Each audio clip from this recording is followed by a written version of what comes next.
Dito na tayo guys sa aming dealer dito sa Hyundai Precision. Yan. So change oil muna tayo, or may tawag sila change oil or oil change, parang gano'n, parang eat all you can eat, parang gano'n na, pero isa lang yan. Magkano? 150 to. Same lang din naman sa dati. Change oil tapos filter, ano pa pinalitan lang. Yun lang naman yung pinaano ko dito. Gaano katagal? Maintenance. Noong time na unang change oil ko, kasi nabili ko siya 4,000 niya, yung kilometers. 10,000 yung first change oil ko. Then, ngayon, Gaano katagal 7,000. yung change oil? Depende. Mga isang oras yan. Ganun. Oo. Buti na lang may laruan siya. Ayan, totoo. Lagi naman yan. Kami dati, nung unang change oil namin, kami dalawa lang ni Zion. Dito lang din siya nagpe-play. So yun guys, kung gusto niyo palang bumili sa sasakyan dito sa Hyundai Precision, message niyo ako. Ibibigay ko sa inyo yung yung dealer namin dito or yung agent namin dito sa Hyundai Precision. Sobrang bait na to guys, puti ito. Yeah, let me know guys. Bigay ko sa inyo number. At saka pala guys yun, nagtanong ako dun sa windshield namin kasi nga diba may crack yung windshield namin ni Emma. I mean yung sasakyan namin. Kasi may sensor yun sa taas. Sabi ni sa akin ni John, yung agent namin or yung dealer namin, ay mura lang kasi dun din siya nagpalagay ng windshield. Binigay niya sa akin yung number ni John. And yeah, kukontakin ko. Actually nakausap ko siya kanina, pero kailangan niya kasi yung VIN number namin.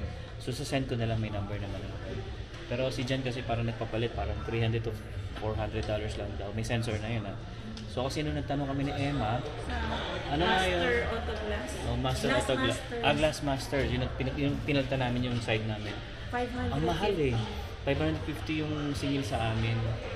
So yun, bali nakakasagabal din kasi guys, diba? Yun na may guhit. So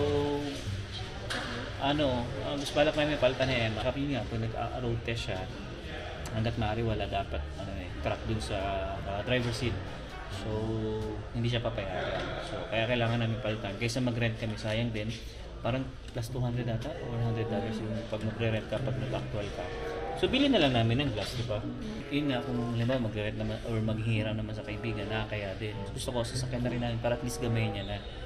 Kasi mahirap yung papalit ng sasakyan. Tapos mamaya, hindi ko masabi, di ba? Magkaroon ng aksidente, ano pa natin, problema pa natin. So tara, pumunta tayo. Ay, pakita natin sasakyan dito guys.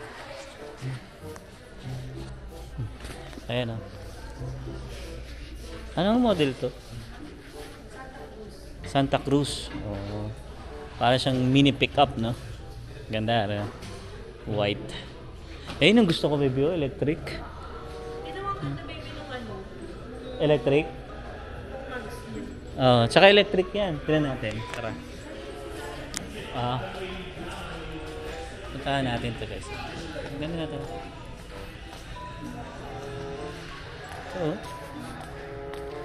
Actually nakita ko na to dati pero ang ganda talaga. Sa may loob niyo, ewan ko bukas. Sarado. Ganda. Ewan ko nakikita niyo yung loob. Ganda. Nice. Sige, puntahan pa natin to. Ano ba to? Venue. Ha? Maliit? Venue.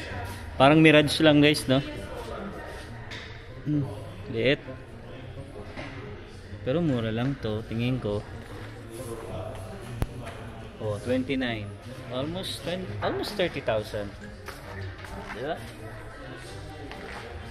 Mas dito. Kona. Ito Kona. Mas maliit siya sa Tucson. So guys. Mas maliit siya. Pero ang ganda na ng niya, info system niya. Yan. Nice. So yun lang guys. Hintayin na lang kami muna dito. Hintayin na lang muna kami. Pwede tayo mupo doon eh. Pwede ka rin mag-coffee tsaka water. Oo, sige. Doon naman ako. Yan. So si Emma kasama dito kasama ni Zion. So, pwede tayo mag-coffee dito, magtubig. Libre. Yan. So, yun o. Coffee. Tubig na lang tayo, tubig. Ay. Libre yan. Okay, so pumunta tayo dito. Guys, mamaya na lang ulit. Okay. So yun guys, katatapos lang natin magpa-oil change or change oil. Bahala kayo kung ano gusto nyo dun. Parehas lang yun. Saan tayo? Ayun.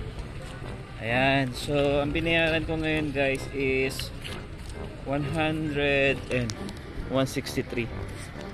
Ayan. Kasama kasi yung tax eh. Tapos car wash na rin yan. Okay. Alright. So tapos na tayo mag-change oil, makakabiyahe na naman tayo ng maganda-ganda niyan. Okay, so wait lang guys, may kakabit lang ako. Ito. Oops, uy, salamin ko yun, lang. May kakabit lang natin yan.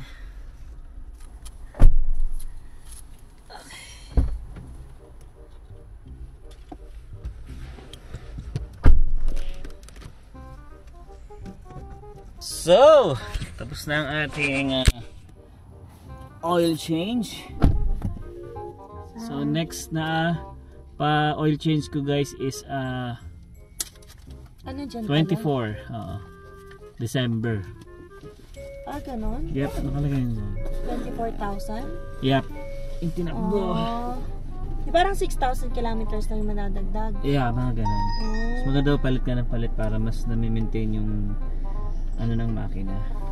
So, sa parts daw, $111 yung binayad mo, and then sa labor, $39 lang. So, total of $151. Yeah, tapos may ano kasi tax. Plus 5% tax. Yes. Okay na rin. Okay na yun. Yung iba kasi, pwede naman talaga Mas ikaw, makakamura ka sarili mo. kaso baka kasi ma-void yung warranty natin. Hindi naman daw. Sabi?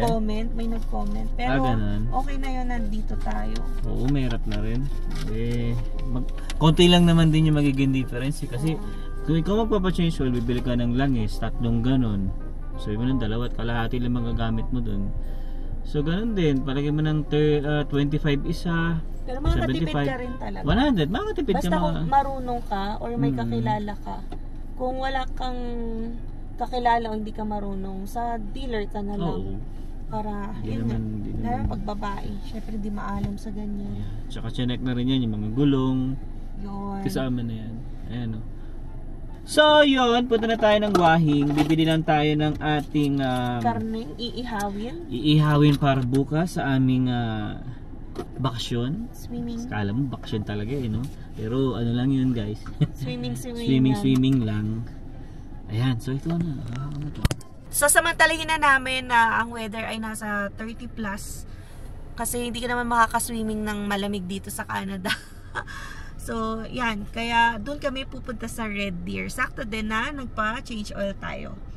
And, yun nga pala, no, since in connection din sa pag-change oil, kung may mga nag-a-ask, ano daw yung insurance namin dito sa car, yan, nabanggit na namin sa ibang vlogs, pero ulitin na rin namin, no, since related to sa car, ay ang insurance namin, well, before ha, yung Dutch Journey pa, yung car namin, second hand lang yun, and mataas na yung tinakbo. So, parang one way lang yun. Tapos, $199 a month. Yun yung dati, Dodge Journey na 2009. And then, nung nagpalit na kami nitong Hyundai Santa Fe 2022, comprehensive na yung kinuha namin since sa dealership namin nakuha. And, nakakuha kami ng mura sa cooperators after asking a lot of yung mga agents, yung mga brokers for insurance. And dito yung pinaka okay and okay din kausap. So cooperators, $298 a month. So comprehensive na yon. Yung iba, I think mga mahal pa nga, 300, 400, knowing na bago lang tayo sa Canada. Kasi sa cooperators yung nakausap namin, nung una, yung first agent, hindi pa kinount yung experience ni Alwin sa driving sa Philippines. Kaya ang initial quote niya nasa $340 a month. And then, nung sabi na nga namin, sige, parang cheap na nga yan kasi yung iba nag-offer $370, $420, tas gusto ka pa offera ng home insurance para makatipid daw. So, nung pagka-call namin ulit sa co-operators, iba na yung operator na sumagot. Tas ang galing din na kinount niya yung experience ni Alwin sa driving for 20 years sa Pinas. Wag nyo na computein. Paano yung edad ko? Wag nyo na computein yung edad. So, isipin nyo na lang daw, 18 years old na nagda-drive si Alwin. Nag-drive ka naman din agad. Yung iba pa nga 16 kasi allowed na yung student mag-drive. So anyway, because of his experience nga sa driving, ay napababa ng up to $298 a month. So okay na rin yun para sa mga bago. Bago kasi kami dito sa Canada. So cheap na yun para sa amin. Pero hopefully nga makakita pa tayo ng cheaper option later on. Kasi kapag sabi ng mga batikan na veterano dito sa Canada, yung mga nagko-comment din sa amin, yan, kapag tumatagal din daw, tas wala ka namang accidents, bumababa daw. Sabi nila. Kasi hindi pa naman din talaga natin sure at unless mapag-aralan mo yung mga policy din talaga, basta maintain your records na clean. And then yung last time nga pag speeding naman and then photo radar lang naman yung nakahuli sa atin, ay hindi na counted yon or hindi maka-affect yun sa demerit. So sabi na yon ng Crown Prosecutor. So nung nag-attend tayo sa hearing, so hindi yan yung makaka-affect unless ma-pull over ka ng police, yun yung makaka-affect sa insurance mo, tas later on tataas na nga yung premium. So yun guys, traffic may banggaan yata, may nakikita tayong police dun. Ayun. Uy, grabe, sobrang UP Ay, yung maliit na sasakyan. Pati yung maliit na sasakyan. Sana okay yung mga tao dun. Hindi naman pala sa atin, nasa kabilang side. Oo, nasa kabilang side. Siguro nakikiusyoso din yung mga nandito. Mga marites. Kaya ang bagal ng flow. Sabi ko, bakit aksidente dito sa line? So, yun, bungguan. Yan, maisingit ko na lang guys, sa law firm ko, yan yung dinidil namin. Yung mga accidents para makaklaim yung mga victims sa insurance. So as long as insured kayo, we can assist. Yun yung sa aming law firm. And ano pa nga, meron nga ako nakausap Pinoy, yun, na hit and run yung anak niya. So I'm currently assisting that family. So hindi ko na lang din i-disclose yung details, pero yun yung mga kinds of matters na hinahandle natin sa ngayon. Yan, grabe, ingat-ingat lang din. And mahalaga talaga dito sa Canada insurance para hindi ka ma-bankrupt guys. Kasi kapag sa'yo isiningil ang mga damages, ikaw kunwari nakabangga din, wala kang insurance, kahit ikaw lang sarili mo yung car na nabangga mo, walang magbabayad yan para sa'yo kung hindi ka insured. Kaya malaking bagay yung insurance. Although yun nga, ang sakit din sa bulsa para sa monthly. Kumbaga sa atin guys sa Pilipinas, yung isang buwan dito, isang taon na natin sa Pilipinas. Oo. Pero, I think may mga provinces or sa US, cheaper daw yun Hindi ko alam, dito sa Alberta, ang mahal ng insurance for car. Pero, wala tayong magagawa. Kailangan natin magka-insurance, lalo na nagbabiyahe tayo. And, we don't know, kahit nag-iingat tayo, ay, alam nyo yun, kapag minalas ka or unfortunate event happens, ikaw ang matsyempuhan na na masagasaan ng hindi nag-iingat na driver. Ayan, madadali ka. So dapat talaga may insurance ka. So yun, na-share ko naman kung ano yung insurance namin. You can check din yung other mga insurances. Yan. So previously TT insurance kami, and then nakakuha kami ng discount nun dahil nag-aaral ako sa SAIT. So, naibigay sa amin na $199 yun. Pero, nung nagkaroon na ng comprehensive na requirement insurance, ay lumipat na kami sa cooperators. Kasi yung ino-offer nung TD nun nung nag-shift kami ng other car, $485 a month, $465 a month. So, ang sakit nun sa bulsa, So, compare mo na lang yung $465 a month sa cooperators na $298. So, cheap option na yun. And then, pareho naman ang coverage na comprehensive. Two-way pala kami Ayan. guys. Oo, two-way pareho yun. So, yung cheaper lang yung una kasi one-way. Kasi nga, old car. Yan. So, hindi na kasi required yung mga old car na magkaroon ng comprehensive. Pero, safe pa rin. Mas safe pa rin. At mas maigi sana nga comprehensive. Anyway, ganun lang din talaga. And I'm still learning, no? Pwede ko pang ma-share later on ano ba yung mga bagay-bagay na dapat natin isipin para sa mga ganyang kinds of event, no? Na dapat talaga laging may insurance. So, dadagdagan ko pa yung information na pwede kong ma-share. Anyway, papunta na tayo ng Wahing and bibili na tayo ng pork belly. Pork belly lang. Yan, para ihaw-ihaw tayo tomorrow. Tsaka ano, bala ko rin gusto, yung gumawa ng tocino. Yan, kasi may powder tayo. Oh, may mga pang powder for mix. Yes. Nakakamiss din kasi mag-tocino, tapos itlog, no? Na maalat. Tapos may kamatis. Tsaka toyo. Oh! Sarap. Yun yung mga nakakamiss. Ayan guys, dito tayo sa Wahing. Pero check ulit sa sakyan. Kasi kinarwash daw, pero hindi naman nalinisan ng maayos. Pero okay lang, at least to na-carwashan. Yan, so pasok na tayo sa Wahing. Pila muna tayo. Pero parang walang nakapila. Meron, konti lang. Ayan, okay. Madami din pala. Haba pala ng pila. So, yung mga presyo guys. Pork chop. Parang tumaas yung presyo nila ngayon. Try ko humingi ng free. So ito tayo guys, 44.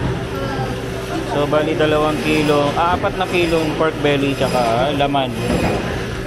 2 kilo. So ayan. Ayan, sobrang daming tao. Ayan guys, so tapos na tayo bumili sa Wahing. Ang daming tao, grabe. Tapos ang dami. Actually dami talaga guys. 4 na kilong pork belly tsaka bumili na ako ng laman, 2 kilo. Tapos binigyan ako ng free backbone ng chicken. Dami may mga laman-laman to. Oh, sarap yan pang sopas tsaka mga pang bihon. No? So dito guys, makakamura talaga kayo dito pag dito kayo bumili sa Wahing. Kasi dati yung unang bili namin mga superstore pa, mga Lucky, ganyan, RTNT. Pero nung na-discover namin to, sobrang nakatipid talaga kami dito. Wait lang. Itatali ko lang to kasi mangangamoy ito eh. So yun guys, kung gusto nyo makamura talaga ng mga baboy, manok, beef, kung ano man, dito kayo pumunta. Nandito kayo sa Calgary. At kung nandito kayo sa Calgary ha, punta lang kayo dito sa, kung makikita nyo Wahing. Ayun Wahing Meat Shop. Yan. Sobrang mura talaga guys. Okay, so end mo na baby. So taga-end na lang. So I hope nag-enjoy kayo sa ating vlog for today, no? If you have any questions, you can leave your questions down below. And sa mga bago po sa aming channel, you can consider subscribing po. And don't forget to click the notification bell para updated rin kayo sa aming latest video uploads. So yeah, we'll see you again on the next one. Peace. Peace. Tulog na, nag-peace pa. Tulog yun ah. Gising na ba?